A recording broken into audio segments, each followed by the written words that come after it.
Союз мезгилинде Кудай жок деген мезгилде биздин ошол ата бабаларыбыз, уламаларыбыз биздин Ханафи мазхабына, Матуриди акыйдасына көкүрөк тосуп, кандай кыйын учурларда кызмат кылып, мына биз бүгүн ушундай эгемендүү мамлекетте, дин эркиндигинде динибизди тутунуп жашап атабыз. Сөзсүз түрдө ушул уламаларыбыздын эмгеги баа жеткисиз. Кыргызстандын мамлекеттик архивинде Совет мезгилиндеги ислам динине байланышкан баалуу документтер сакталган. Бул тарых биздин диний мекеменин башаты.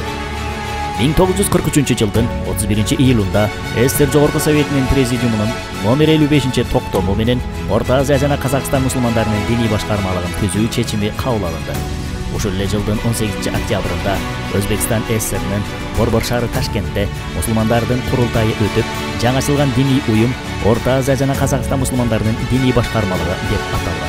1946 жылы Кыргызстанда алгачкы 16 мечит каттоодон өтүп, Кыргызстанда алгачкы жолу 16 мечит каттоодон өтүп иштей баштады. Ошол эле жылы кыргыз жаштарына Ташкент жана Бухара медреселеринде билим алуу мүмкүнчүлүгү ачылды. 1950-1980 жылдары Орозо менен Курман айт майрамдары жанданды. 1958 жылы Кыргызстандык алгачкы 26 жаран ыйык ажылык сапарына барды. 1988 жылы болсо 18 адамга расмий түрдө уруксат берилди.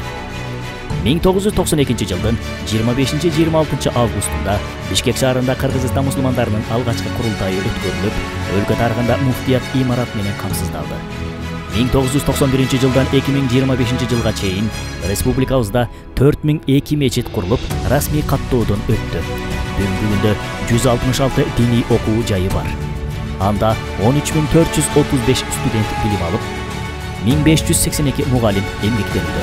2023 жылы өлкө жетекчилигинин көмөгү менен Кыргызстандын мусулмандарынын дин башкармалыгынын жаңы имараты курулду. Алгачкы жолу Ислам академиясы түптөлүп иштей баштады. Жарандар үчүн муфтиятта кол борбор ачылды. Диний объекттерди каттоо үчүн онлайн база түзүлүп, мечиттерди сайт аркылуу көрүү мүмкүнчүлүгү берилди. Муфтияттын алгачкы медиа студиясы ишке берилди.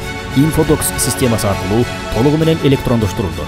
Өлкө башчысынын колдоосу менен 40 баш имам хатипке 40 жаңы Chevrolet унаасы тапшырылды.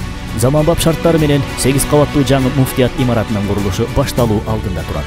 Эгемендүүлүккө ээ болгондон бери бардык облустардагы казыяттар, имараттар менен камсыз болду. Муфтиятта халал бөлүмү түптөлүп, бүгүнкү күнгө чейин 100га жакын мекемеге сертификат берилди. Фитир садака жана эсеп кысап толугу менен электрондоштурулду.